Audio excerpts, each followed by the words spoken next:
guys, and welcome back to my channel. My name is Eghe, and today we're going to be doing my wrap up for the months of March and April, and we're putting them together because I have been missing for some time. I think it's almost 2 months now since I haven't posted anything, so yeah, we haven't really talked about what I read for these 2 months. That is why we are putting them together. Plus the books I read in these 2 months combined have not been a lot, so I think it's like around 10 or 11 books, everything together, so it's possible to put it all in one video, so why not? So we're just going to start with the month of March. So the first book I read in the month of March was The Missing American by, I think, Quarterly. I butchered that name. I'm so sorry for trying to pronounce it. But I read The Missing American, and this is basically about a book about this widower. He's an old widower from America who gets scammed. He's scammed. He's messaged by this young, beautiful Ghanaian lady on Facebook, and then they start talking, getting to know each other. And then one day she calls him that, oh, there was this big accident, something has happened to a relative, she needs money. And so the young man, I mean the old man, whichever you prefer, sends her some money, and after sending her money for some time, she stops communicating with him. And so because he's worried about her, he decides to pay her a surprise visit in Ghana, only to find out that he has been scammed by Sakawa boys. I don't know if I got the pronunciation correct, but Sakawa boys is basically Nigeria's equivalent of Yahoo boys. And if you are not familiar with any of these terms, Yahoo boys or Sakawa boys are basically internet fraudster. We call them 419 here, but like they're like con men or internet fraudster. They just basically message you, ask for money, and you send them money. I think they also know them as if you're familiar with the term Nigerian prince, when we call it that, oh, they're a prince from Nigeria and that they need money to enter the country or something, you shall know them. Internet fraudsters is what we're known for in Nigeria, and apparently in Ghana too, they are very prevalent over there. So anyway, the young man now decides, after coming to Ghana and finding out that he has been scammed by these Sakawa boys, he decides to investigate and look for them, the people that have scammed him. And after looking for them for some days, he goes missing. And so his son now has to come to Ghana to look for him, and because of the way things are, the police are unable to help him out. So his son, that's the man's son now, has to hire a private investigator to look for his missing father. And basically this story is told from multiple perspectives, but one of the main perspectives is from the private investigator, and this is Emma Jan. She's the person who investigates. It's told from her perspective. It also follows her life, and also like from other important characters that will make sense to the story. Okay, so that was a very roundabout summary of the book, but that's basically it. And I actually really enjoyed this book. I've not read a lot of African thrillers, so I was just really happy to read a book that actually takes place in Africa and it's a thriller and it's not something traumatic. You know, it's like an African book that's not traumatic. I was just happy to read something like that. But anyway, yeah, so I really enjoyed this book. I gave it 3 stars, and I would recommend, if you enjoy thrillers and you want to read one that takes place on the African continent and it's about Yahoo boys, Abi Sakawa boys, read this. It has a little bit of mystery, murder mystery in it too. The next book I read was Face Off and Cheap Shots by Inden Feely and James Saxon. I honestly read this book because I've read one other book by this author, which is the Fake Boyfriend series, which I really, really loved. And I was just like, oh, let me read more books by this author. So I picked this one up, and it's basically about two, I think they are hockey players, yes, who are competing for the post of captain for their hockey team. They're in the university, they are competing for the post of captain. And during the process of competing, they fall in love. It's a very basic storyline, just your normal things. Actually, sometimes it was actually really cliche, but it was okay. It was an okay book. I feel like in the moment I enjoyed it. It's just that when I try to think back on it, if there was anything memorable that I'll forever remember and love, it just I can't think of anything. So I feel like in the moment you would enjoy this book, but afterwards you just forget about it. But it was okay. I think I gave this 2.5 or 2 stars. It was an okay read. It was cliche, yeah, but there are a lot of things that are cliche, so I can't really fault it for that. Anyway, I gave 2.5 stars. It was an okay read. If you are just looking for something light and like this is the show. If you're just looking for something light and yeah, with LGBT rep, if you're looking for something light with LGBTQ rep, then this is the book for you. The next book I read was Blood Scion by Deborah Falaye, and oh my god, I love this book. There's a reading vlog. I made a reading vlog for this book, so if you want to know more of my thoughts on this book, then I would advise that you watch the reading vlog, and I'll leave a link to it above. But oh my god, I really enjoyed this book. I gave it 4.5 stars. I think my favorite aspect was just reading about the different orishas in this book and how they are connected, like the magic, basically the magic system, because basically this book is about gods and demigods. So they are orishas who are like the what they call it, orishas are gods in Yoruba. So this book is basically about their offsprings, who are they are, for me, scions, the what am I saying? So this book is about their offsprings who are called scions, and for me, scions are like demigods because they are like children of gods. Like when gods mate with humans, they have children, and the children are called scions. So for me, scions are like demigods, and this book is basically about them in their land after a group of people come. So basically, we have Nagia, and Nagia is invaded by a new group of people known as the Lucies, and they take over Nagia, and then they start killing off the scions and turning them into the bad people in their own land, and making it seem like the scions are rebels trying to kill them, when in fact these Lucies are invaders and they came from nowhere and took over people's land, and now they are angry that the people are fighting back. Of course, if somebody comes into your house and starts living there and taking over your things, won't you fight back and try and push them out? So anyway, if you can tell, I was a bit triggered by this book. But anyway, so that's why that is happening in the background. We follow this young lady named Sloan, who is a scion from I think it's Ogun. Yes, she's under Ogun, which means Ogun is like the god of fire, Abi Iron, one of them. I can't even remember, but she's under Ogun, and I think her power is fire. So I think he's fire. Yes, Ogun is the god of heat and fire in this book, so she has fire power. And she's a scion, and she's like trying to hide her identity and just keep a low profile and survive her in her everyday to day life. And yeah, but the issue here is that Auntie just wants a normal happy life, but the thing is her mother is missing, and everybody thinks that she ran off with, I think, her neighbor's father. So she's trying to prove that something happened to her mother, not that her mother actually ran off with a man, because now everybody is like ostracizing her and her grandfather. So she's trying to prove that her mother is actually innocent and something actually happened to her, not that she ran off with a man.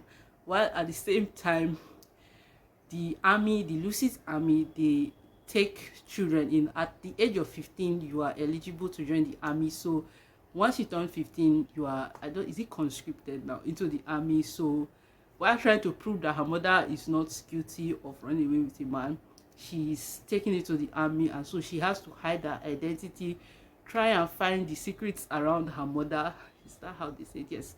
She's trying to hide her identity as a scion, survive in the army, and also try and find out what really happened to her mother. It's a lot. My girl was doing a lot of things in this book, and yeah, I really enjoyed it. I won't really say that I was attached to any character, but I enjoyed the plot and the general storyline. And yeah, I also like that this book had a lot of, like, I won't necessarily say brutality, but like they had some action packed scenes, and I find that I really enjoy scenes with a lot of just action or something happening whether it's brutal, violent, whatever it is, just give me something that will induce tension in me.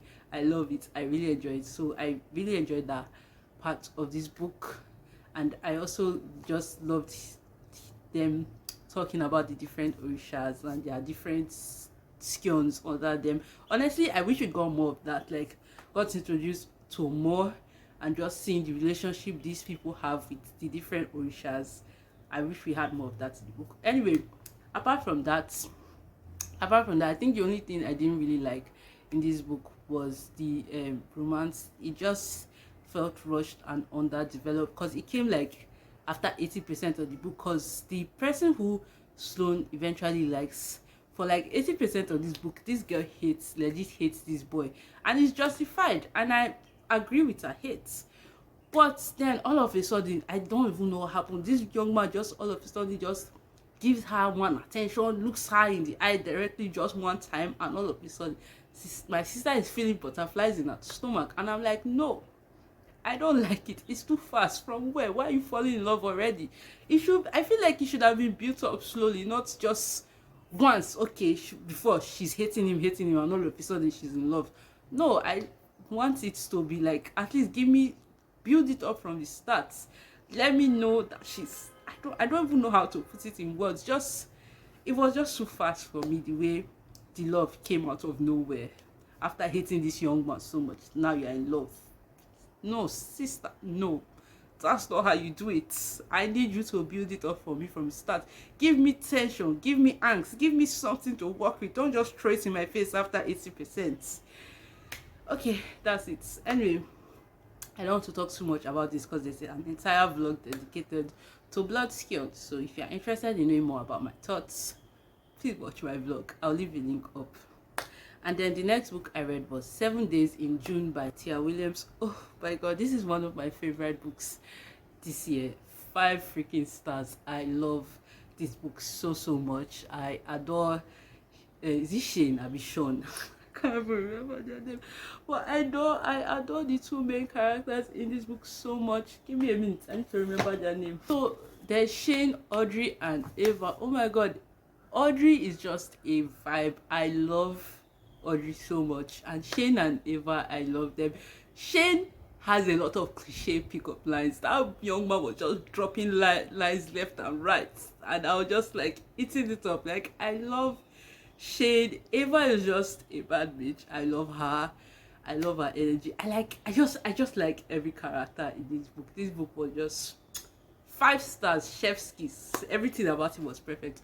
Although I would acknowledge that Shane and Eva's relationship when they were younger was very toxic. Like, there was a lot of codependency, and yeah, I would acknowledge that their relationship when they were younger was not actually ideal, but I still love this book so much. So basically, this book is like a second chance romance about these two writers who are currently, both of them, they're having writer's block when they meet, and it takes place between the space of 1 week.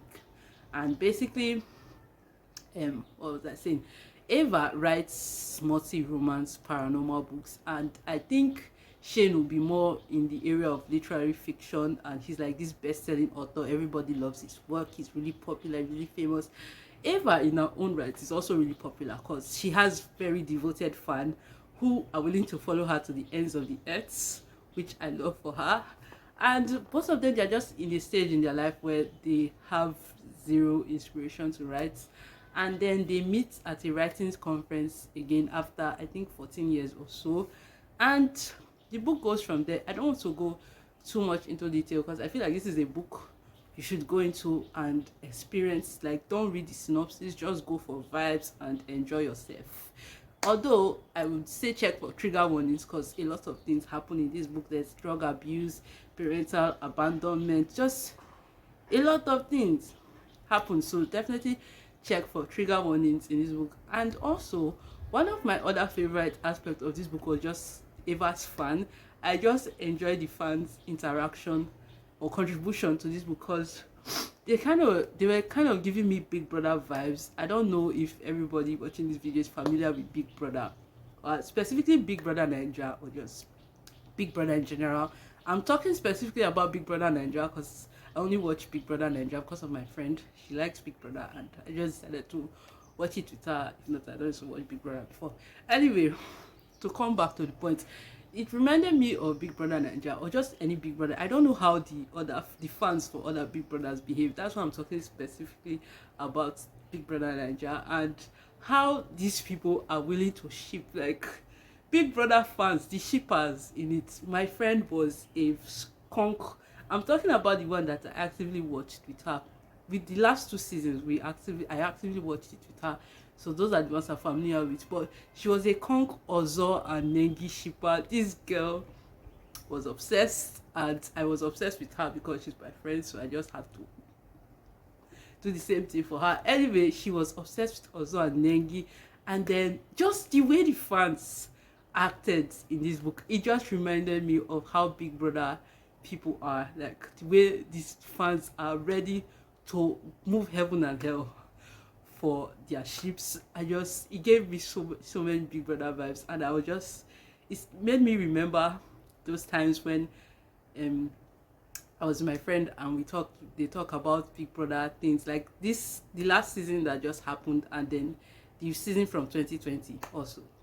It just made me remember that, and I don't know, it just made me like this book a little more. So yeah, I think those are my like my main things. Yeah, but I really enjoyed this book, and I would recommend 100%. Love it. And if you have not read it, I can kneel down for you. Read it, even if it's not 5 stars. Just read the book.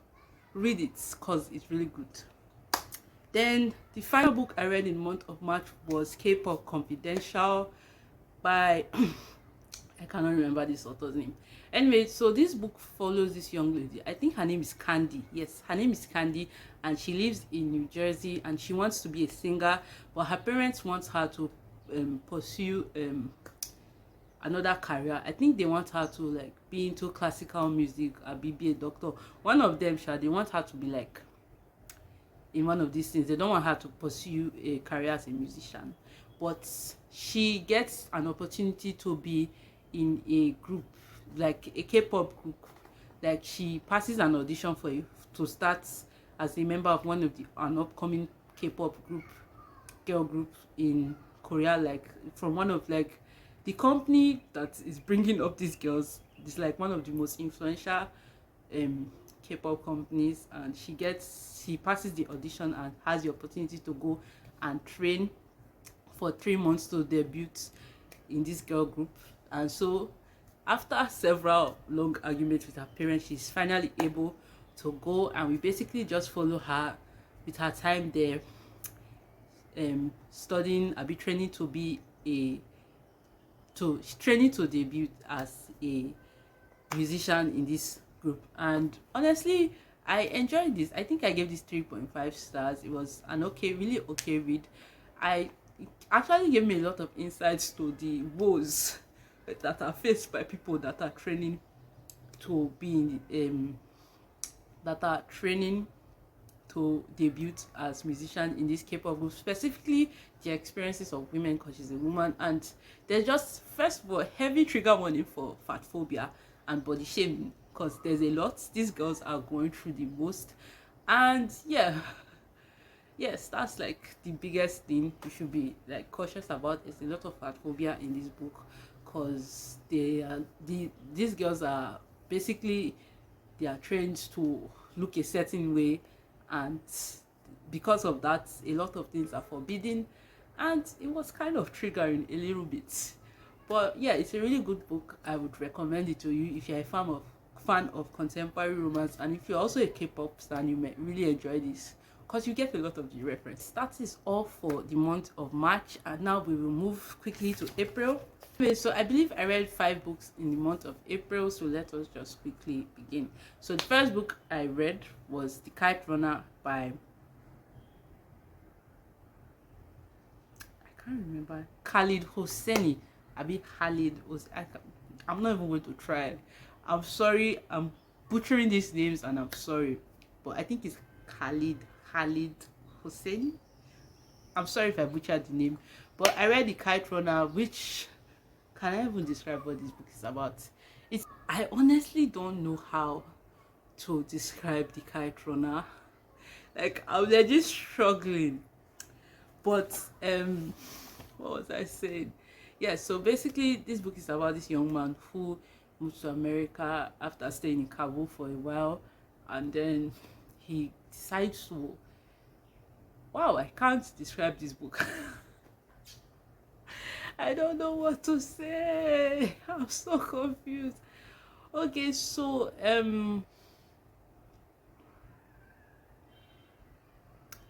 yeah, I read the Kite Runner and I really enjoyed it. I gave this book 4 stars. Hon- I gave this book 4 stars. Honestly, trigger warning. Check before reading the book. Definitely check for trigger warnings because a lot of things, heartbreaking things, happen in this book, and you have to like prepare yourself emotionally before reading it. But I gave this 4 stars. I really enjoyed it. I feel like this is a book that everybody should at least read once. Just read it for reading sake. Anyway, I really enjoyed it. I honestly don't have a review, just that I enjoyed it, and you should try. If you haven't read this book, you should read it because it's really good. I'm sorry, that's all I can say. The next book I read was Solo by Kwame Alexander, and I gave this 3 stars. This book is basically about this young man who is the son of a musician. I think his name is Blade. Yes, his name is Blade, and he's the son of a really famous rock star whose career, like his father's career, has hit rock bottom. He used to be really famous, but now he's only famous for doing doing a lot of things, like pulling a lot of stunts and just doing some kind of things that are embarrassing to the young man. And yeah, so basically everybody thinks that Blade is going to end up like his father, abusing drugs and just being a once upon a time superstar, but now it's not, and it's just, I don't even know how to explain it. Anyway, so Blade's father used to be a really popular rock star, but he no longer is, and everybody thinks that Blade is going to end up just like his father. But Blade doesn't want to end up like his father, and he has a girlfriend who he really loves, but his girlfriend's parents also feel like Blade is going to end up like his father, and so have decided to stop their daughter from seeing Blade. So the young man is actually going through a lot. He's trying to just like find himself, and so he decides to go to Ghana to look for his mother. Was I supposed to say that? Oh my god, that was a spoiler. Yeah, so the young man is honestly just trying to find himself, and during the process of finding himself, he decides to go to Ghana. So I'm just going to leave it there because I feel like if I try and explain more, I will spoil the book for you. Honestly, I would recommend you reading the audiobook rather than reading it in physical or ebook format, mostly because the audiobook has some music included in them that was sang out. So yeah, and it's also like a book in, it feels like this is a book in verse, and I enjoy book in verse, so I enjoyed this book more because of the way it was written, and also the added music and everything just made it really nice. Yeah, this was an okay read. I gave it 3 stars. I think my only issue with this book is that towards the ending, minor spoilers by the way, but towards the ending of this book, there was a character that got malaria in Ghana. And I'm sorry, but the way these people were acting, I thought this young lady legit had cancer. I'm really sorry. But the way they were just acting, they were doing, oh my god, she has malaria. How could she get malaria? She's going to be sick. Bro, calm down, it's just malaria. People get malaria legit every 2 days. Some people even self-medicate. Some people don't even take drugs, and then after some time they're fine. It's malaria. Plus, the way they were talking about it, I thought this was like in 19 somethings where malaria was like really what's that word? Like, you know how malaria was like a really terrible thing in like in the 80s, 19 something. But this book was written in 2017. It wasn't that long ago. At least anti-malaria drugs had been invented by them. So the way these people were talking about malaria, they're just like, oh my god, she has malaria, she's in the hospital, she's not going to make it. I'm like, it's malaria. It's not that deep. Calm down. Some people, they will take drugs and after 2 days they are up and running. It's not a big deal. The only time you can tell me, oh, malaria is a big deal is if the child is like a toddler under 1 year. But the person that got this malaria, she was, at least, I feel like the young lady should have experienced malaria at least once or twice, in her lifetime already. And if you get malaria for the first time, it's deadly.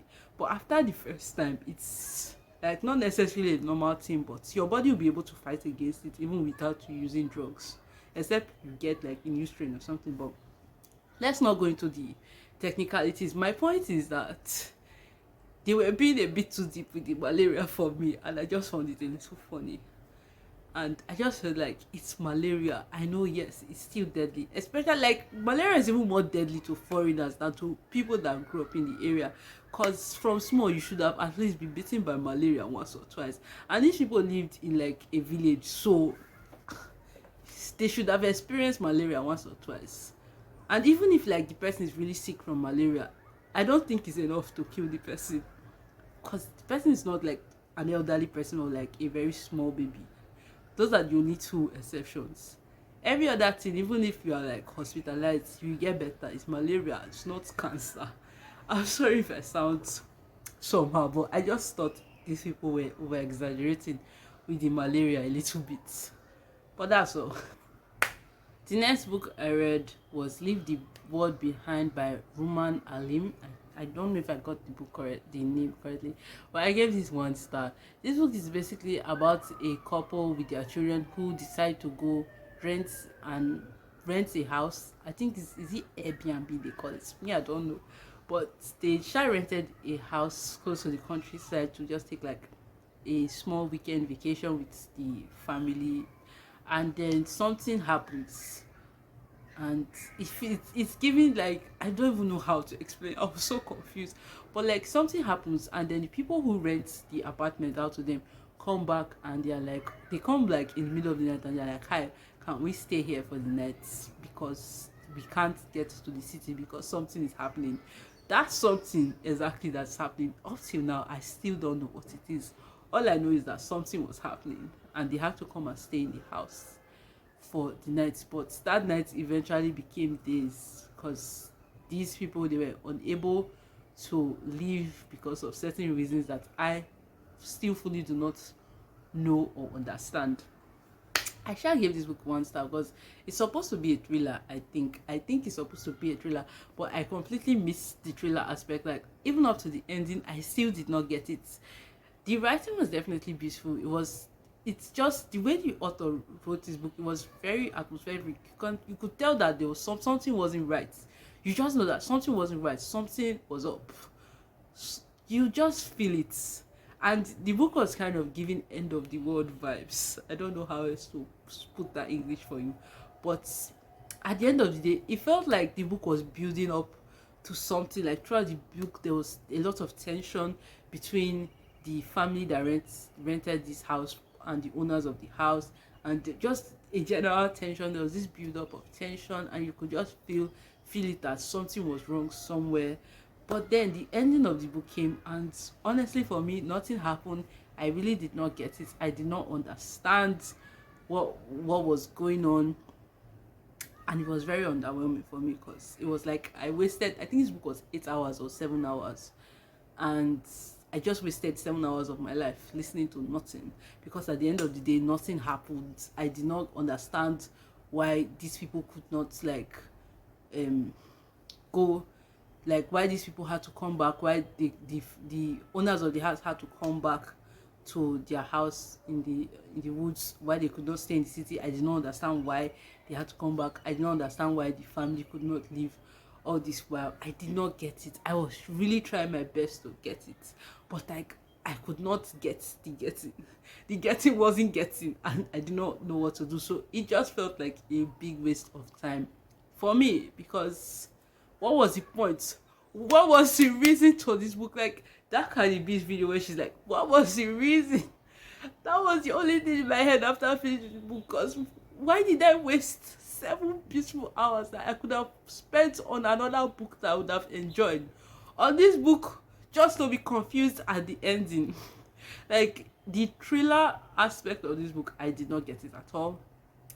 Clearly, I'm not the target audience for this book, because I honestly saw reviews of this book, which is why I picked it up in the first place, and people loved it, people enjoyed it. So I was like, oh, let me try it. But I'm clearly not the target audience since I did not get it. So this book was not for me at all.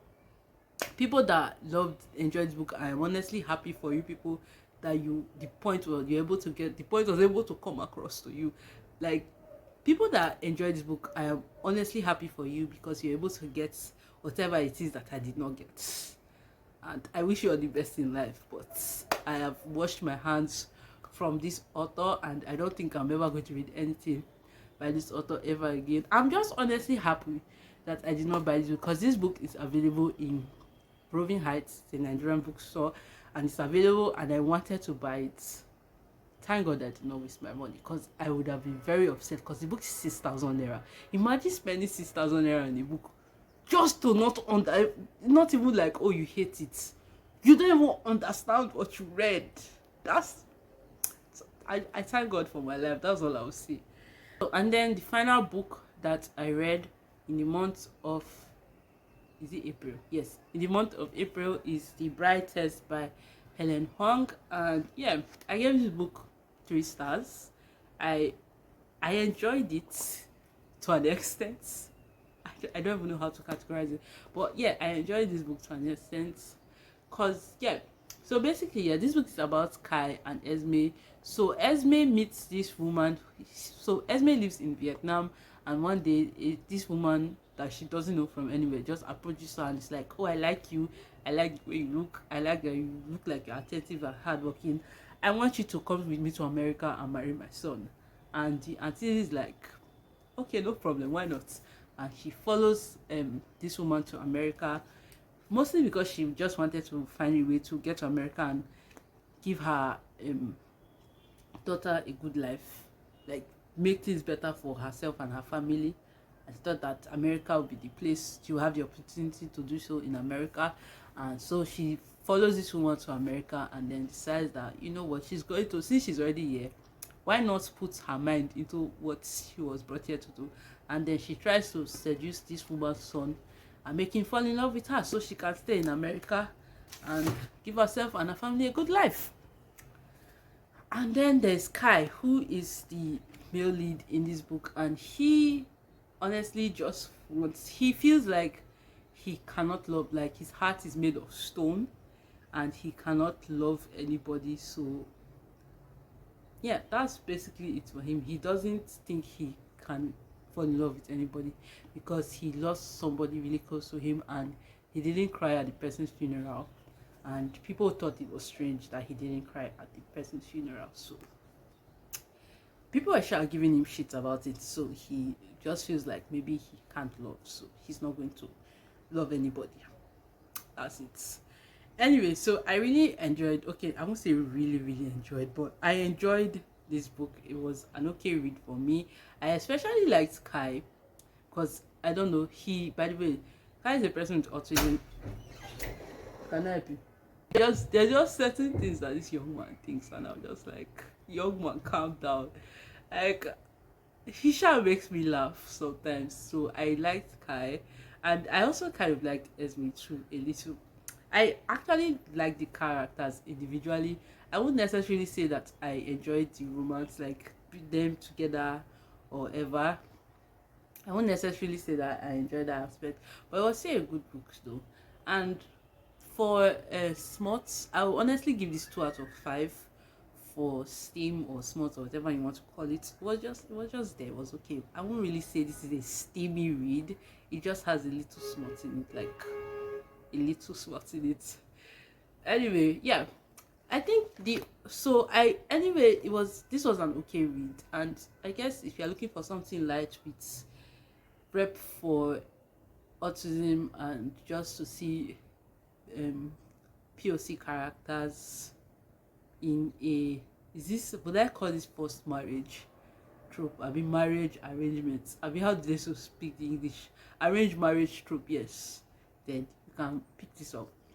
But I did have some issues with this book, not necessarily with the book in general, like, oh, the book was bad because of this reason. Just certain things came up in this book that I did not agree with. I just felt one I felt was so unrealistic. The other one, me personally, if I was in this situation, I would not be happy. So the first one here is at the beginning where this young lady, Esme, he's approached by a woman. Mind you, not somebody she knows. She has never met this woman from anywhere in her life. Some random lady just comes and walks up to you in your workplace and is like, oh, I like the way you look. You look like a hard worker and like you can follow instructions. I want you to follow me to America to marry my son. And then she shows Esme the picture of a young man that she could have gotten from anywhere. By the way, it's not, I know this is actually her son's picture, but I'm just thinking of this in real life situation. Some lady you don't know from anywhere, like she's not a relative or a neighbor or someone you've heard of, or even like, okay, she's a prominent person in society, like, be like, oh, okay, I've heard about her in the news or something. You don't know her from anywhere. She just meets you and is like, come with me to America, and you went to pack your bag and followed her to America. America. Hey, that, I'm sorry. I have to put on my book and be okay. But you followed her to America. Hey, when I'm sorry, but it was giving human trafficking too much, because you don't know this person from anywhere. That's how they take people for human trafficking. They will say, oh, you are going to America, we have work for you. And the funniest part is that people that do these things, maybe, okay, it's like, you don't know this woman from anywhere and she just like follow me to America, and you pack your bag, you say you are following her because you want to go to America to better your life. I'm sorry, sis, but they are going to use you for human trafficking. You will find yourself in a different country doing prostitution work. Maybe it's just the Nigerian in me or my lack of faith in the world. But no, you don't know this woman from anywhere. And this picture of the young man, she could have gotten it from the internet, somebody's social media page. It's not difficult to get people's picture from the internet. If it's fine man you want, they will show you fine people's picture. So it's just the fact that she's just, oh, okay, and then she went home and she tells her mother, oh, mommy, oh, I met this woman today, she said I should follow her to America. And her mother was like, yes, my child, go with her, pack your bag. Hey, I'm sorry, but I was just like, that's how they will take your daughter for human trafficking. She will find herself in a different country doing prostitution work. Like, it's just like, how can you don't know? And the funniest part is that human trafficking here is even by aunties and uncles. Relatives are the ones that will take their relatives and use them for human trafficking. Talk less about a stranger you don't know from anywhere and you just follow her like that because you heard America. Please, I'm sorry, but that part triggered me. I was just like, how can you just follow somebody like that because they just said he called America and they showed you fine man picture? You can find people are everywhere. You will see, you can get them easily. So anyway, I was just like, how can she? Anyway, let me calm down small. Okay, so yeah, that was just one of the things. I just felt like it was a bit too unrealistic because you can't just be following people. The heart of man is wicked and we live in a very terrible world. The world we live in is a terrible, terrible place. You cannot be too careful. You can't just follow. Like, if it was that, oh, this person is a verified person, or like her mother's friend or relative or just something. But this woman, you literally don't know her from anywhere. And then, yeah, like you literally... Hi, so I was cut off because I was rambling too much. And my memory card, my phone's memory got full, so we're back again. Sorry for the breaking transmission. But where was I? I was just saying that I found it a bit unrealistic, and not necessarily that there are not people like that. It's just that you shouldn't be following random strangers, from nowhere to a different continent. The world is wicked. So yeah. that part kind of triggered me. And then the second part was about when Esme finally got to America and she was staying with Kai, and it's just the way the young lady started out. It's just the way the young lady started out. She was changing things in his house, messing with his routine, moving things around, changing the position of things, and I honestly just put myself in Kai's shoe for a moment, and I was like, if I were Kai and someone comes into my house, my home, invades my space, changes my routine, messes with my routine, changes the position of things where I kept it in my house, and it's just generally interfering with my life, I will legit move out of that house for you. Like, I will pack and go. You can't stress me. It's yourself you will stress. I don't like stress, and I don't like people in my space too much. So I was just like, if this were me, I would have packed out of this house long ago. Is either I pack out or you pack out. But we simply cannot exist in the same space. Yeah, that was just it. Anyway, that is all for the bride test. Yeah, that is all for the bride test, and I gave this 3 stars. Actually, it's an okay read. It's an okay book. Okay, so that is all for my April wrap up, and thank you for watching with me so far, and I hope to see you in my next video. If you got up to this point in this video, please leave the airplane emoji for the bride test. You know, there's a plane on the cover, so leave and leave the emoji. Yeah, leave the emoji if you got up to this point, and I'll see you in my next video.